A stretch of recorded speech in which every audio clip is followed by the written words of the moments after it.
compatriots, constituents. It's your bro from another Mo, Stradamus, God Emperor 2040, running for God Emperor in 2040. So vote for me for God Emperor in 2040. And today I'm going to potentially finish this song, Falling Leaves. I'm going to be discussing mixing and mastering, and I may only get to the mixing portion, but I may get to the mastering portion as well. So let's go ahead and get started. So, pull up my chair here, and you will see that I've got this song as I had built before. I did make some changes to the lead in the chorus, and I did add an effect to the drums to basically kind of make it a little bit better.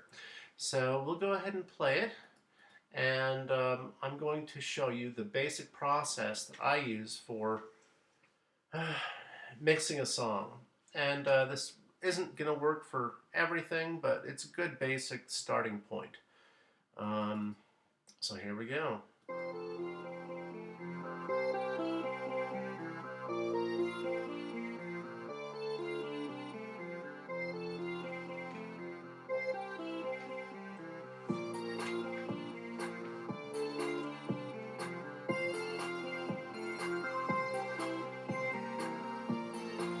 Etc. etc. I'm not going to put you through the whole 4 minutes of the thing. So the first and most important thing about making a song is you want to make sure that things are sort of relatively close together in terms of like the bass. You don't want the bass jumping way down low. You don't want it jumping way up high and all that stuff in between, because your objective is you want to kind of capture a certain frequency band when it comes to the sound. For reasons you'll understand later. So we'll take a look first of all at this bass, right? So I'm going to solo the bass so you can just hear the bass. Okay. So the first thing is that we're going to have to see, let's put on an EQ8. So this is going to give me an EQ so I can see where the frequency range, oh, sorry, it's this one right here. I'm going to put an EQ8 on this guy, and you'll see kind of like, so it hits high right here about 40 hertz, and it kind of trails off. The deal is that a lot of these from like 20 hertz on down, that stuff is pretty much worthless. That stuff's pretty much worthless. So what I'm going to do is I'm going to take this and I'm going to actually make this a high pass filter. So I'm going to go ahead and just kind of clip that little section down, and you'll see what this filter does here. As I scale this up, you'll see that peak that was right here is gone. And what I typically like to do, and this is like my little secret technique, is I will actually make another copy. So I'll have two basses, and I'm going to call one of them the sub bass. All right, nice. I'll make it in caps here. Sub. Okay, so the sub bass is one octave.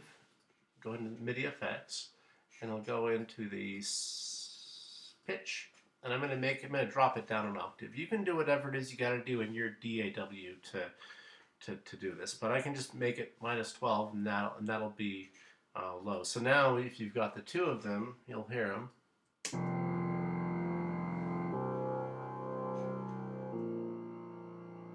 So you've actually got more of a bass sound from the sub. So I've now got two basses. So the sub bass is stuff that operates from about 120, or sorry, like 300 hertz down to about 0 hertz. So this sub bass, I'm gonna select the sub bass, and I'm gonna make this frequency. I'm gonna drop it all down, because the deal is that if you've got it doing this, and it's got all those frequencies up there, like that's going to be stuff that's going to muddy the other sounds, like the stuff that's higher up in frequency. So the objective is to ultimately isolate things down to the section of the wave band that you need. So we're going to go ahead and bump this guy up a touch over here. we're going to drop it down so that this guy's only going to be operating in this low frequency band.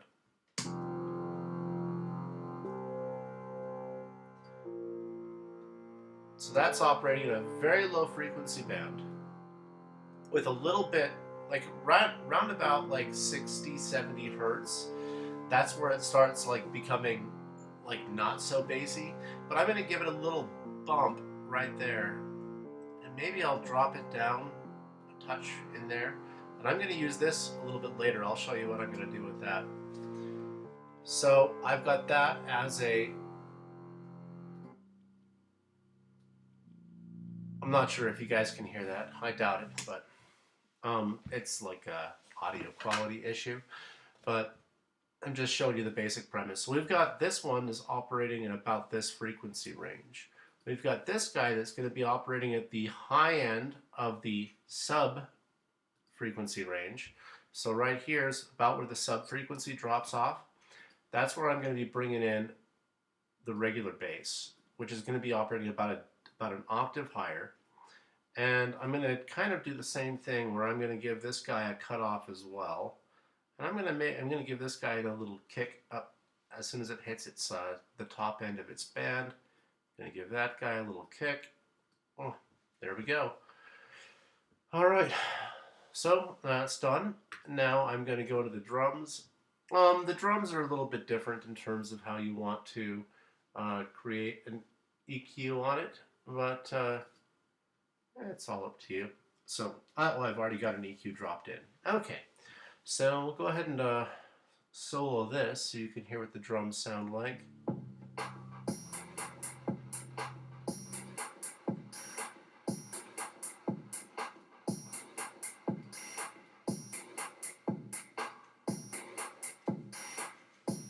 All right, about where I want it.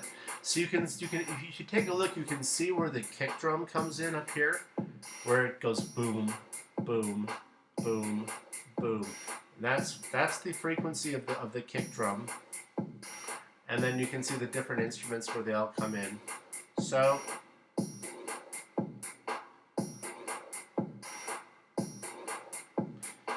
when it comes to the drums, I'm not a super expert in this, so it's going to be yeah, just kind of give it a little play-by feel. All right. So in this, I've got actually an availability to use a spectrum analyzer. This spectrum will show me where the different frequencies are peaking out. So my primary concern is the kick drum. So the boom, boom, boom sound. The kick drum is going to be located around about this area. So we're going to see where it maxes out. You see it maxes out here at about 41 hertz. Now I'm looking at it, it's in the it's in E. It's showing it's maxing out at about E, F. Okay, so F, it's there at F. So that's about where I want it. Like you want to kind of keep the kick drum within the same key as the song itself. So F, the song is in F, so we're gonna keep it where it's at. So you'll see here that this F is located at about 43 hertz. So what I'm gonna have to do is with this sub right here, because I've got something coming in at 43 hertz, which is the kick up here. If I have this sub cranked up at the 43 hertz, that is going to blend with the kick drum, and that's going to create real muddiness, and we don't want the muddiness. So I'm going to take this filter or this point right here. I'm going to keep that 42.8. That's good. I'm going to actually drop that down. The purpose for that is so that the kick drum itself is going to come up over the top of that, and you're going to hear the kick drum over it. And I'm going to actually adjust the Q on this guy so that it's a little bit more pointed. That way you get more of the sub itself without except for at that one particular point where it's hitting the kick drum. So right where the kick drum maximizes, you're going to want a little dip in the sub. All right, next is going to be the chords. So let's go ahead and listen to what the chords are. We'll go ahead and put the EQ on it. Now you see here that I've got, in this EQ, I've got this whole section right here that's being loud. Now I've already got a bass. I've already got a bass. I've already got the sub. That's filled in right there. We don't want that noise in, and on top of that, you're not going to miss that. So I'm going to go ahead and put a high pass filter on number 1. So I'm going to actually clip that stuff back.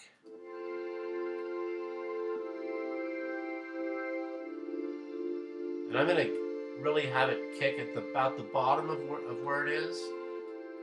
And then maybe lower it down in the middle. Yeah, that's about right. So basically now we're just kind of isolating the frequencies. So we've got this guy that's running about right, that's running up here. We've got this guy that's running way down here. Got the bass that's running right in here in the middle. You got the drums that are like sort of all over the place, but that's kind of how drums are. You've got highs and lows in drums. So the chords are done. We've got this section. So what I'm looking for is something to maybe to maximize at about the 1K range. So let's see what this ARP sounds like here. Put an EQ on it. So again, you've got stuff going on down here. I don't want that. Get rid of that.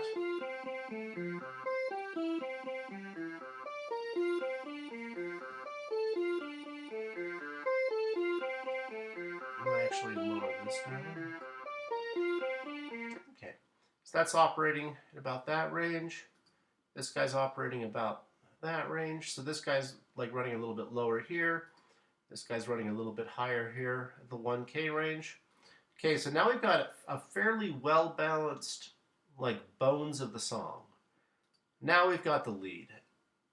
And let's go take a look and see what this lead sounds like. I'm going to solo this.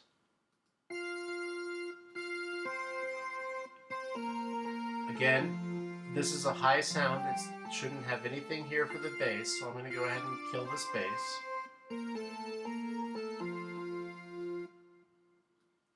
I'm going to have it.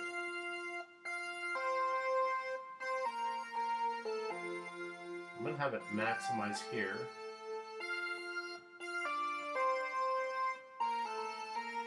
And I'm going to actually kick it up top there.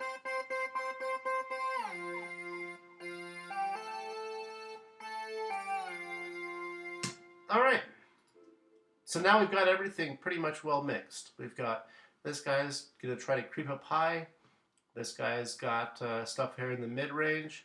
These two are about the same, the ARP and I guess I'm probably going to actually bump this guy up a touch.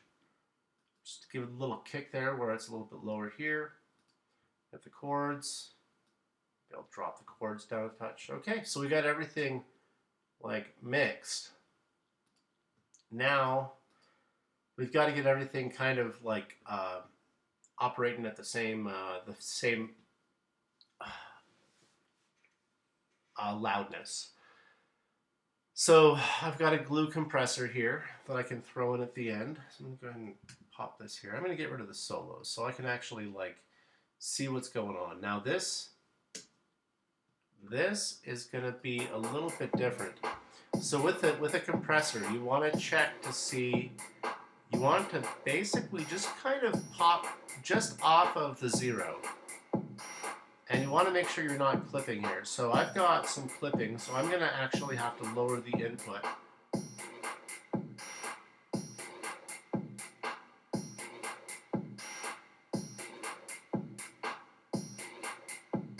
You have to lower down on the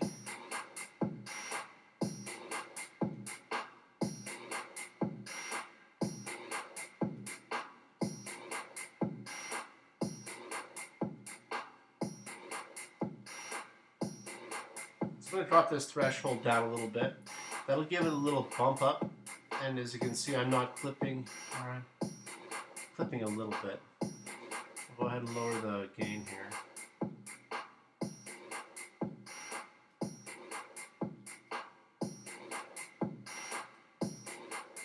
bring the makeup up until you're just barely not clipping.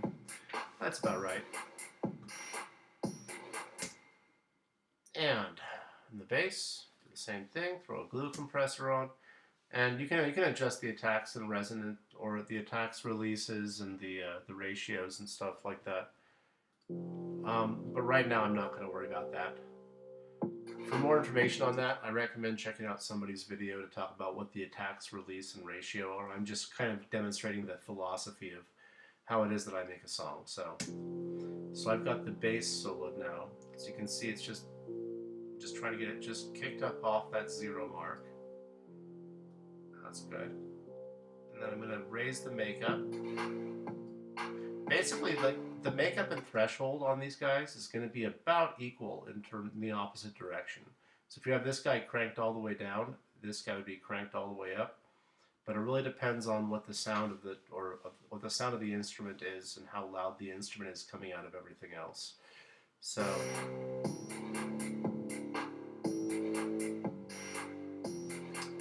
but the most important thing is to make sure you're not clipping here. Like you'll see a little light showing that it's clipping. Yeah, that's good. Okay, now I'm going to go to the sub. Let's see what the sub sounds like.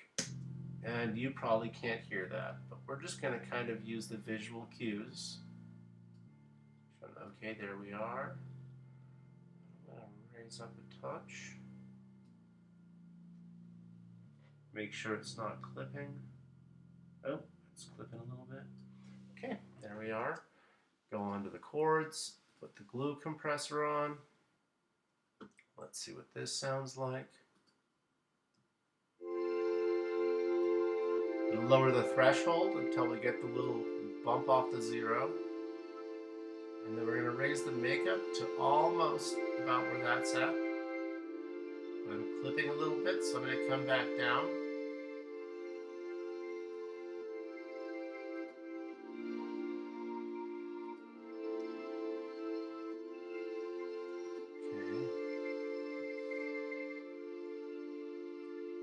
So I'm not seeing any clipping. Now typically what you'd like to do is go through the whole thing and make sure it's never clipping. But I'm just demonstrating it. I'm just trying to make this song as fast as possible because that's how I roll. Okay, verse. So we're going to do the arp. You can see it's already clipping here. So I'm going to have to lower on the gain a little bit. And then I'm going to have to, there we go, starting to pop off the 0. Let's go ahead and raise up, make sure, it's starting to clip, so let's lower back down on the makeup. And it looks pretty good. Let me check this next one here. Alright, that looks good. Now the lead. You can see it's actually pretty fast once you get a system. So we'll go ahead and throw my glue compressor on there. Alright, let's go ahead and lead.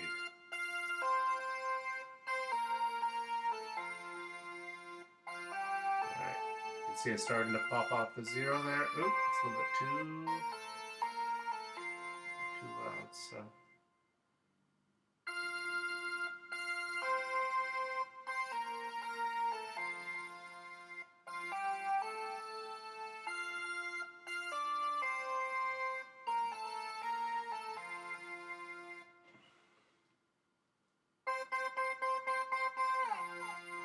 Alright, it's the point at which it's no longer clipping, so we're going to go ahead and...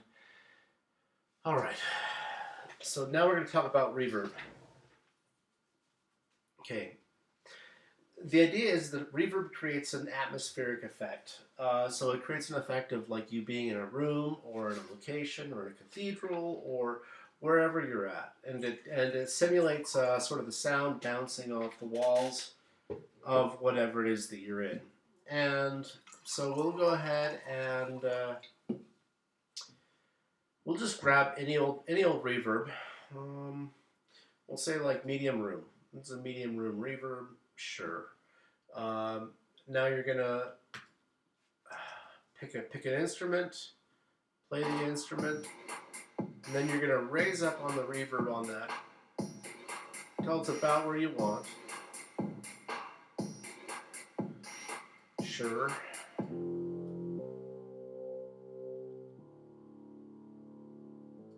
Sure. I got a good deal of reverb. Okay, and then I'll go this one.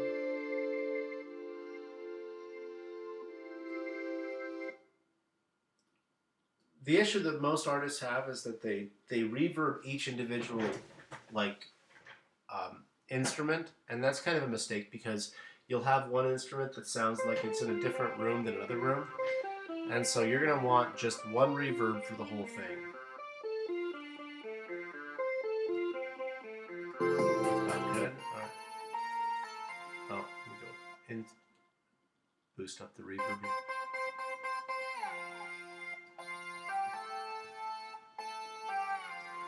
Okay, now this is the technique I use. This is my super secret technique here. So we're gonna go. So there's a thing here called pink noise, right? So you can find an audio sample of this thing called pink noise. Pink noise. It's not white noise, it's not black noise, it's pink noise. What pink noise is it is a sound that has every single frequency at equal amounts. So it's not random. It's just every single frequency at equal amounts. It sounds like white noise, but it's not white noise. For this particular thing, you are going to need headphone monitors, so you can actually hear with high accuracy. And I'm going to kind of demonstrate a little bit of what the technique is, but when you do this, you have to have headphone monitors. So I'm going to play the pink noise, and I apologize for the sound here, but apologize for the sound, but this is what you're going to have to go through. All right. So it sounds like that. Like I said, it's sort of very white noisy, but I'm going to actually play this, and I'm going to play another instrument along with it. In this case, it's going to be the lead. So the objective is you want this pink noise to be at 0. And what you're going to do is you're going to increase or decrease this volume. Like here, you could definitely hear it. You're going to need to decrease this volume until you can just barely hear it, until it's like almost unable to be heard through that pink noise.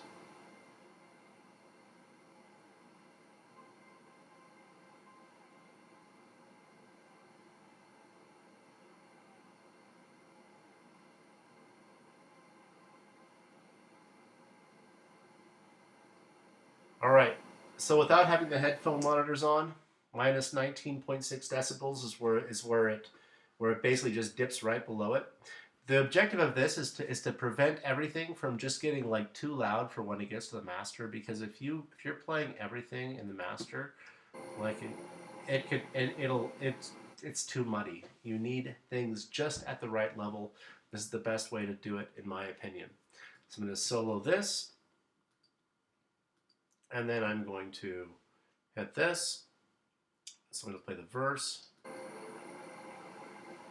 or the verse of this harp, and I can kind of hear a little bit of that. So I'm going to lower down on the volume. You're going to do this with everything. You're going to play you're going to solo each individual instrument with that pink noise, and you're going to lower that instrument until it's just barely able to be heard. And you just do that throughout the entire instrument. And for the last section, I'm going to stop the recording right here. This is the meat and potatoes of how to make a song and how to get a song so everything feels balanced. Is you got to have things in the right frequency range. You got to try to prevent muddling or the mixing of different instruments and different frequencies. Can be done. I'm not saying it can't be done, but in terms of creating clarity in the songs, if you have multiple instruments that go over multiple frequency ranges and overlap with each other a lot, you're going to have just this muddy, nasty sounding music. So that's the end of this part 4 of why making the song Falling Leaves. And stand by for part 5. Thank you.